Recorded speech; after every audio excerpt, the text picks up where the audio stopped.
नमस्कार साथियों, आप देख रहे हैं हमारा YouTube चैनल जियो टॉक और हम इस पर वैश्विक भू राजनीतिक विषयों पर चर्चा करते हैं। लेकिन हमारा विशेष रूप से जो ध्यान केंद्रित रहता है इस पर वो पाकिस्तान और अफ़गानिस्तान एवं मध्य पूर्व के क्षेत्रों पर विशेषकर हमारे चैनल का मुख्य ध्यान केंद्रित है। साथियों, मैं इस कार्यक्रम का एंकर जितेंद्र कुमार हूँ और इस कार्यक्रम को लेकर हमने एक विशेषज्ञ के रूप में मनीष राय जी को बुलाया है।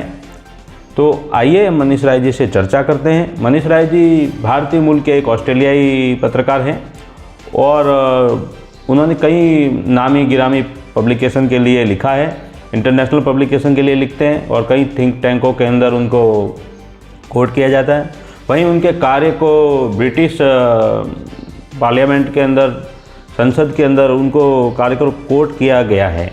उनके पत्रकारिता की वहाँ पे चर्चा की गई है और वहीं पे आप देखेंगे तो इन्होंने पाकिस्तान और अफ़गानिस्तान के विषय पर ये विशेष जानकार हैं और इन्होंने पत्रकारिता के विषय में इन्होंने मध्य पूर्व के कई देशों की यात्राएं की है, जिसमें Jordan, Syria, Oman, UAE, Qatar और इजिप्ट जैसे देश शामिल हैं। वहीं इन्होंने अफ़गानिस्तान में भी कई यात्राएं की हैं। अफ़गानिस्तान के इन्होंने वहाँ के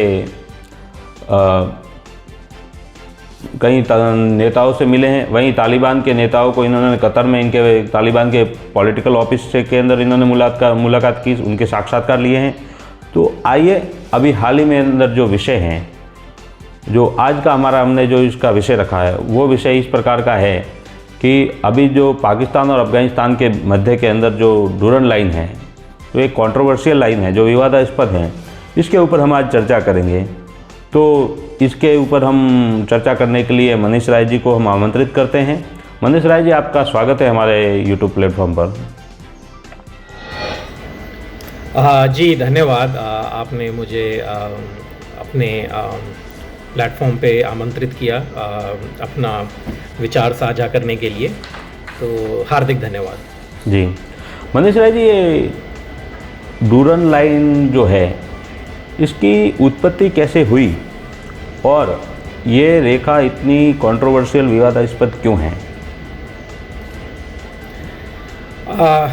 जी बिल्कुल। पहले थोड़ा सा डूरंट लाइन का जो संक्षिप्त परिचय, एक तरह से इंट्रोडक्शन पे बात कर लेते हैं। डूरंट लाइन जो है वो 1890 के मध्य में ही उसके ऊपर चर्चा शुरू हो गई थी। इसके पीछे का जो पृष्ठभूमि, बैकग्राउंड ये था कि 19वीं शताब्दी में जो ज़ारिस्ट रशिया था, मतलब रशिया में पहले जो राजा थे, ज़ार था, तो उनका एक्सपेंशन, विस्तारवादी जो उनकी नीतियां थी वो सेंट्रल एशिया में भी उसको क्रियान्वित कर रहे थे। तो सेंट्रल एशिया के जो आज के देश हैं, जैसे उज़्बेकिस्तान, तजाकिस्तान, किर्गिस्तान, तुर्कमेनिस्तान, यहाँ पे रशिया धीरे धीरे अपने पांव पसार रहा था। और इस वजह से, और ख़ास तौर पे क्या हुआ कि वहाँ पे जो ट्रांस कैस्पियन रेलवे लाइन जो बिछाई गई और उसको बाद में एक्सटेंड किया गया 1890 तक, उसमें जो भारत का ब्रिटिश राज्य था, क्योंकि उस समय भारत में ब्रिटिश राज्य तो स्थापित हो चुका था, ईस्ट इंडिया कंपनी से वो अब ब्रिटिश सरकार के पास शासन था भारत का। तो ब्रिटिश राज्य के इस बारे में, इस विषय को देखते हुए काफ़ी कान खड़े हुए कि ये जो ज़ारिस रशिया है, क्योंकि वो भी अपने ज़माने की एक बहुत बड़ी एम्पायर थी, रशियन एम्पायर, वो कहीं इतनी आगे अपनी विस्तारवादी नीतियों को ना बढ़ाए कि वो भारत के मुहाने पे, क्योंकि उस समय का भारत मतलब भारत और इस समय का जो पाकिस्तान है वो सम्मिलित, वहाँ के उनके मुहाने तक, बॉर्डर तक वो आ जाएं और एक तरह से वो भारत जो उस समय उनकी ज्वेल ऑफ द क्राउन कहा जाता था, कॉलोनी का सबसे बड़ी, सबसे प्रीशियस कॉलोनी भारत, उस पर खतरा मंडराए रशिया की रूसी साम्राज्यवाद का। तो इस विषय को ध्यान में रखते हुए जो ब्रिटिश राज था उन्होंने मतलब कई अफ़गान एंग्लो वॉर्स लड़ी, जिसमें उनकी जो उद्देश्य था वो ये था कि भाई अफ़गानिस्तान को हस्तगत किया जाए और उसको भी ब्रिटिश राज में सम्मिलित किया जाए, पर एंग्लो अफ़गान वॉर लड़ने के बावजूद भी वो स्थायी रूप से कब्ज़ा नहीं कर पाए अफ़गानिस्तान पे। तब उन्होंने ये सोचा कि भाई इस मामले को मतलब रशिया को भारत से थोड़ा दूर रखने के लिए अफ़गानिस्तान को एक बफर स्टेट बनाते हैं। बफर स्टेट का मतलब ये होता है जैसे एक संरक्षित राज्य जिसके ऊपर आप डायरेक्ट कंट्रोल तो नहीं करते, पर आपका वहाँ पे नियंत्रण जो है या प्रभाव जो है वो होता है।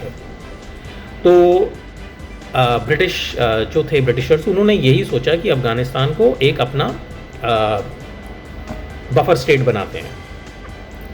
तो इस विषय को देखते हुए उन्होंने 1890 से इस बारे में बात शुरू हो गई और 2 अक्टूबर 1893 को ब्रिटिश राज यहाँ गवर्नमेंट ऑफ इंडिया के foreign secretary sir M Durand Kabul गए और काबुल के उस समय के आमिर जो थे अब्दुल रहमान खान, उनके साथ उन्होंने ये नेगोशिएट करके कि भाई अफ़गानिस्तान के जो बॉर्डर लाइन है, बॉर्डर लाइन नहीं मतलब एरिया ऑफ इन्फ्लुएंस को डिटरमाइन कर लिया जाए।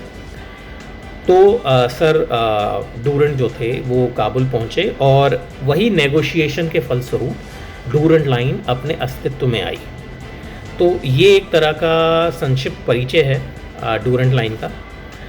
अच्छा, अब दूसरा एक बड़ा महत्वपूर्ण इसका मामला है कि ये विवादास्पद क्यों है, मतलब वाई इट्स कंट्रोवर्शियल।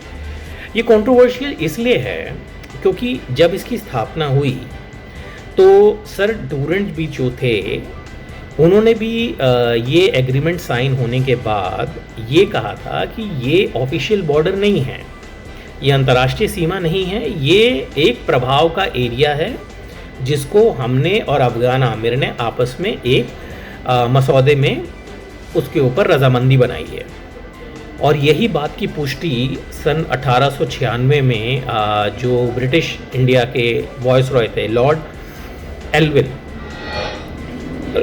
एल्गिन, उन्होंने भी अपने वक्तव्य में ये कहा कि the Durand line agreement is not a official, ये कोई आधिकारिक रूप से सीमा समझौता नहीं है, ये केवल हमारे और अफ़गान आमिर के बीच में एरिया ऑफ इन्फ्लुएंस डिसाइड किया गया है। तो यही जो मत है अफ़गानों का आज भी है, मतलब और हमेशा से रहा है कि ये कोई अंतर्राष्ट्रीय सीमा नहीं है, ये केवल एरिया ऑफ इन्फ्लुएंस डिटरमाइन किए गए थे। क्योंकि अगर वो अंतर्राष्ट्रीय सीमा होती तो उस समय के ब्रिटिश जो अधिकारी हैं और अफ़गान जो नेतृत्व था वो लोग उसके ऊपर मैप एक्सचेंज करते और बॉर्डर पिलर्स लगाए जाते, जो कभी ऐसा हुआ नहीं। तो इसको हम एक रूप से सीधा अंतर्राष्ट्रीय सीमा नहीं कह सकते। तो ये एक संक्षिप्त परिचय है डूरेंट लाइन का और क्यों वो विवादास्पद है, कंट्रोवर्शियल है। जी मनीष जी, आपने अभी हाल ही के अंदर डूरेंट लाइन के ऊपर एक आर्टिकल लिखा है। तो मनीष जी, लेकिन इसका क्या कारण है कि अगस्त 2021 में अफ़गानिस्तान के अंदर तालिबान की सत्ता आने के बाद ये जो डूरेंट लाइन का जो इशू है ये काफ़ी बर्निंग इशू, ज्वलंत मुद्दा बन गया है। तो इस पर थोड़ी हमें व्याख्या कीजिए इसकी। जी ज़रूर। मैंने अभी हाल ही में जो लेख लिखा डूरेंट लाइन के ऊपर ही, और आप भी बिल्कुल एकदम वाजिब सवाल पूछ रहे हैं कि भाई अगस्त 2021 से जब से तालिबान सत्तारूढ़ हुआ है काबुल में, ये चीज़ें क्यों बढ़ी हैं। बिल्कुल, लगभग 2-2.5 साल से अगर आप देखें तो कई बार अफ़गान बॉर्डर गार्ड्स में और पाकिस्तानी फोर्सेस में कई बार फायर एक्सचेंज हुए हैं, गोलाबारी भी हुई है और जिसमें दोनों तरफ से लोग हताहत हुए हैं। और इस वजह से कई बार जो है जो अफ़गानिस्तान पाकिस्तान में बॉर्डर क्रॉसिंग है, जैसे तुर्खाम बॉर्डर और स्पिन बोल्डाक, ये बॉर्डर क्रॉसिंग भी बन रही हैं। तो देखिए, इसको थोड़ा सा ये समझना पड़ेगा कि ये अभी ये चीज़ तूल क्यों पकड़ रही है। क्योंकि देखिए, जो इस बात का तालिबान है जो सत्ता में आया है ये 1995-96 के तालिबान से काफ़ी डिफरेंट है। एक तो क्या है कि पिछले 20-22 सालों में इन लोगों ने भी काफ़ी एक तरह से अनुभव लिया है राजनीति का, अंतर्राष्ट्रीय संबंधों का, इंटरनेशनल रिलेशन क्या होते हैं, पॉलिटिक्स क्या होती है, तालिबान ने भी काफ़ी 20-22 साल में सीखा है। दूसरा, इन्होंने ये इस बात को भूले बिल्कुल नहीं है कि पिछले 20-22 सालों में पाकिस्तान का इनके प्रति क्या व्यवहार रहा है। तालिबान ये समझते हैं कि पाकिस्तान जो है वो ये चाहता है कि अफगानिस्तान हमेशा कमज़ोर रहे, आपस में उनमें लड़ाई होती रहे अफगानों में, और अस्थिर रहे अफगानिस्तान, क्योंकि एक अस्थिर अफगानिस्तान को कंट्रोल करना पाकिस्तान के लिए ईजी है, आसान है।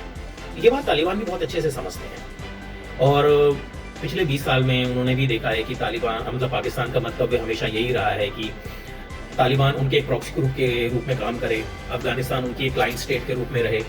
तो ये चीज़ें तालिबान को, अफगानों को बिल्कुल भी स्वीकार नहीं है, लेकिन एक मजबूरी थी। जब वो लोग इंसर्जेंसी अपना आंदोलन चला रहे थे अमेरिका के खिलाफ, नाटो के खिलाफ अफगानिस्तान में, उनको एक बेस की ज़रूरत थी जो पाकिस्तान में मिलता था। लेकिन जब से वो सत्ता में आए उस तरह की अब ज़रूरत उनकी रही नहीं है, इसीलिए वो अब खुल के पाकिस्तान से उन मुद्दों पर सीधे सीधे बात करना चाहते हैं जो विवादास्पद रहे हैं, जिसमें से प्रमुख मुद्दा है डूरंट लाइन का। और ये सरकार जो है तालिबान की, अगर देखा जाए तो ये ज़्यादा मजबूत सरकार है जो इससे पहले की सरकार थी डॉक्टर अशरफ गनी की। तो ये जो तालिबान है ये सीधा सीधा चाहते हैं कि हम अपने पुराने जो भी मामले हैं उनको निपटाएं पाकिस्तान के साथ। और दूसरी बात भी क्या है, देखिए जो जब 95-96 में, 1995-96 में जब तालिबान सत्ता में आया था, उस समय के पाकिस्तान में और आज के पाकिस्तान में बहुत फ़र्क है। आज का पाकिस्तान जो है इकोनॉमिकली, सिक्योरिटी वाइज बहुत वीक है। तो कोई भी ये नहीं चाहता कि वो पाकिस्तान, देखिए मतलब हम उस तरह के शब्दों का प्रयोग नहीं करना चाहते कि पाकिस्तान की जिस तरह की इस समय जो हालात हैं, पाकिस्तान का हम क्लाइंट स्टेट बने। तो इसीलिए पाकिस्तान का प्रभाव भी कम हुआ है रीजन में तालिबान पे, और ये प्रमुख मुद्दा है जिससे तालिबान जो है वो सीधा सीधा इनसे आमने सामने की, मैं लड़ाई तो नहीं कहूँगा, बात करने को, या अगर वो संघर्ष का भी रूप ले तो करने को तैयार है।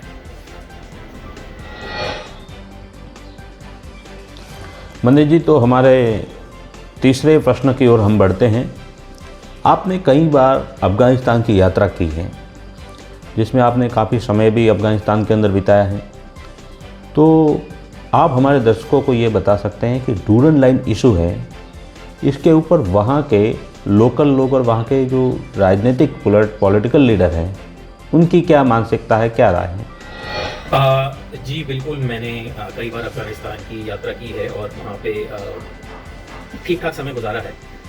तो देखिए, मैं अगर अपने अनुभव से बात करूं तो अफ़गान लोग जो हैं, आप चाहे मतलब अगर आप काबुल में किसी नॉर्मल सड़क पे या स्ट्रीट पर जा रहे हैं और आप किसी भी अफ़गान आम आदमी से बात करें, एक तो वहाँ पे लोग क्या है ना, बड़े एक तरह से जागरूक हैं कि उनके आसपास क्या हो रहा है, मतलब रीजन में क्या हो रहा है, मिडिल ईस्ट में क्या हो रहा है, ये लोगों में जागरूकता है वहाँ पे। तो अगर आप वहाँ किसी आम आदमी से बात करेंगे कि भाई आपके जो पड़ोसी देश हैं उनके बारे में आपकी क्या राय है, तो वो देखिए बाकी जितने भी पड़ोसी देश हैं अफगानिस्तान के, जैसे सेंट्रल एशिया के जो रिपब्लिक्स हैं, जैसे उज़्बेकिस्तान, तुर्कमेनिस्तान, तजाकिस्तान, उनके बारे में कोई नेगेटिव वर्ड या कोई बुरी राय नहीं रखेगा। ईरान के मामले में भी लोग थोड़ा बहुत रखते हैं, लेकिन वो किसी डिस्प्यूट की वजह से नहीं, वो थोड़ा सा एक धार्मिक मुद्दा है, क्योंकि वो एक शिया कंट्री है ईरान, उस वजह से लोग थोड़ा सा मतलब अफगान में कुछ लोग या होते हैं, मतलब हैं ऐसे जो उनके लिए भी थोड़ी सी अपनी एक नेगेटिव राय रखते हैं। बट अगर आप ज़्यादातर अगर अफगानियों से पूछेंगे भाई आप का पाकिस्तान के बारे में क्या राय है, तो वो ज़्यादातर लोग, मैं आपसे कह रहा हूँ कि वो यही कहेंगे कि अब पाकिस्तान ने हमारे साथ बहुत बुरा किया, उनकी पाकिस्तान के बारे में अच्छी राय आपको नहीं मिलेगी। उसकी वजह क्या है कि वो लोग ये सोचते हैं कि पाकिस्तान ने हमारी कंट्री को अस्थिर बनाने में, डिस्टेबल बनाने में बहुत रोल अदा किया है, और पाकिस्तान चाहता है, पाकिस्तान बार बार हमारे मामलों में दखल अंदाजी करता रहा है। तो यही भावना जो है वो इस मुद्दे के ऊपर भी लोग रखते हैं कि पाकिस्तान जो है वो डूरंट लाइन को कभी भी स्वीकार नहीं करना चाहता, और डूरंट लाइन को पाकिस्तान हमारे ऊपर थोपना चाहता है।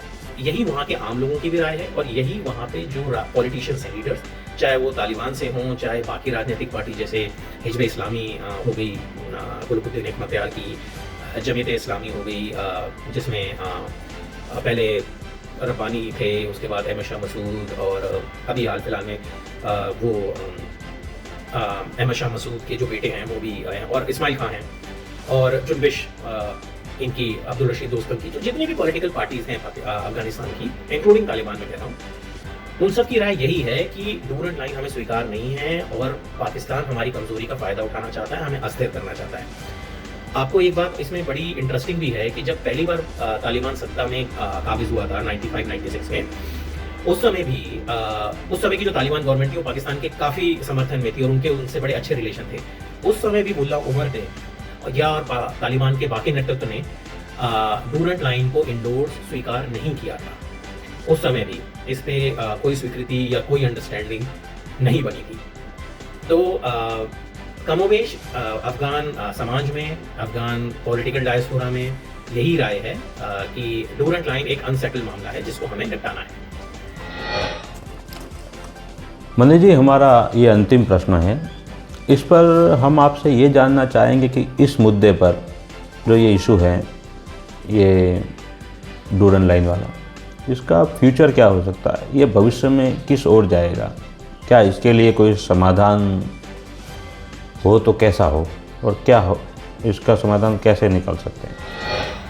जी बिल्कुल, मैंने भी अपने लेख में अंत में इसके ऊपर चर्चा की है कि इस मामले का रेजोल्यूशन क्या हो सकता है, मतलब इसका क्या इसको किस तरह सुलझाया जा सकता है। देखिए, सबसे पहले तो क्या इसमें होना चाहिए कि पाकिस्तान को ये बात स्वीकार करनी पड़ेगी, क्योंकि ये हकीकत भी है कि डूरेंट लाइन एक सेटल्ड इशू नहीं है और इस पे विवाद है, और ये अफगानों ने कभी भी इसको स्वीकार नहीं किया है। तो ये सबसे पहले तो पाकिस्तान की तरफ से ये स्वीकृति आनी चाहिए और उनको मतलब स्वीकार करना भी चाहिए, क्योंकि हकीकत है।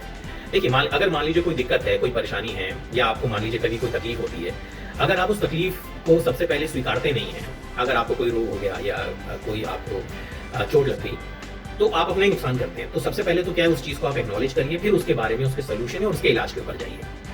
तो पहला तो मामला ये है कि पाकिस्तान इस मामले को स्वीकार करे, समझे कि ये मामला सेटल्ड नहीं है और इस पर बातचीत होने की ज़रूरत है। और दूसरा, सबसे बड़ा, पाकिस्तान को ये करने से बचना चाहिए कि कोई भी यूनिलेटरल एक्शन, एक तरफा कार्रवाई नहीं करनी चाहिए डूरेंट लाइन पे। जैसे अभी उन्होंने ये फेंसिंग वाला काम किया, पाकिस्तान फौज ने अपनी चौकियों का निर्माण किया डूरेंट लाइन पे, मतलब उनकी तरफ से ये कहा गया कि भाई हम अपने बॉर्डर को सिक्योर कर रहे हैं, पर कहीं कहीं इनकी तालिबान और बॉर्डर गार्ड्स के साथ झड़पें भी हुई। तो इस तरह की एक तरफा कार्रवाई पाकिस्तान को नहीं करनी चाहिए। ये एक दूसरा अहम पहलू हो सकता है इसका एक सोल्यूशन की तरफ जाने का। और बाद में मैं कहूँगा अंतिम रूप से ये लोग आपस में ये कर सकते हैं, पाकिस्तानी अथॉरिटीज़, क्योंकि देखिए अफगानिस्तान, जो अफगान लोग हैं वो तो शुरू से ही, जब डूरेंट लाइन अस्तित्व में आई थी, ब्रिटिश अथॉरिटीज़ से भी उन्होंने कई बार इस बारे में दरख्वास्त की कि आप इस मुद्दे पे बात करिए, इसका कोई रेजोल्यूशन निकालिए और सीमा का निर्धारण करिए, पर ब्रिटिश अथॉरिटीज़ ने भी इस मामले को संज्ञान में नहीं लिया। उसी तरह पाकिस्तान भी वही गलती कर रहा है। देखिए, ब्रिटिशर्स ये गलती करके चलेगा, उनको यहाँ रहना नहीं है, वो कर सकते हैं, पर पाकिस्तान को वहाँ रहना है, वो उनके परमानेंट पड़ोसी हैं। तो इस तरह की गलती पाकिस्तान को नहीं करनी चाहिए। पाकिस्तान को बातचीत की शुरुआत करनी चाहिए अफगान नेतृत्व के साथ, काबुल के साथ, कि सीमा का रेखांकन हो, मतलब डिमार्केशन हो बाउंड्री का, इसमें दोनों लोगों की सहमति से हो। और अगर इसमें देखिए बड़ा एक पेचीदा मामला होता है, इस पे आप तुरंत कोई कार्रवाई या ऐसा कोई सोल्यूशन नहीं निकलेगा, कई राउंड्स ऑफ बातचीत हो सकती हैं। पर यही तालिबान पाकिस्तान को समझना पड़ेगा कि सबसे पहले वो लोग बातचीत के मसौदे को शुरू करें। बातचीत का एजेंडा क्या हो सकता है, अफगान क्या चाहते हैं, exchange of maps, comprehensive dialogue, समग्र बातचीत, ये सब पाकिस्तान करेगा, तभी आगे चल के इस मामले का कोई भी एक परमानेंट स्थायी समाधान निकल सकता है। अन्यथा यही होगा अगर पाकिस्तान इस मुगालते में रहता है कि हमारे पास सैन्य शक्ति है, हमें इस मामले में कोई भी समझौता करने की क्या ज़रूरत है, हम अपनी सैन्य शक्ति से ही बहुत सीमा का, बॉर्डर का डिमार्केशन कर सकते हैं।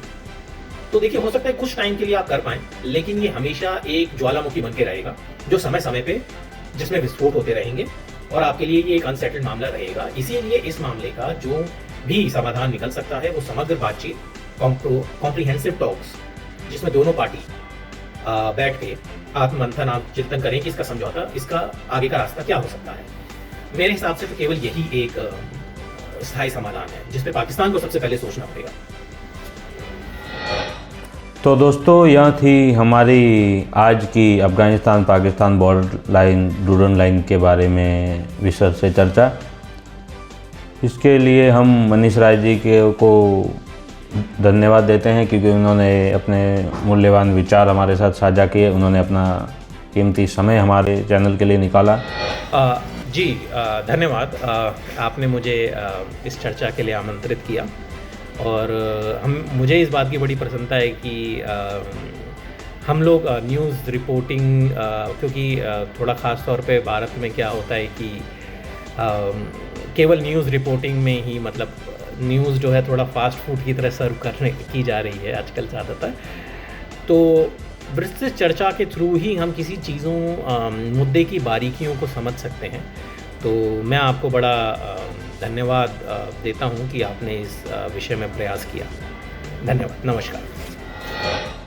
तो साथियों, हम एक और महत्वपूर्ण विषय को लेकर हम आपके साथ इस भू राजनीतिक मुद्दे पर की चर्चा को लेकर हम आपके सामने किसी और विषय को लेकर अगले सप्ताह फिर मिलेंगे।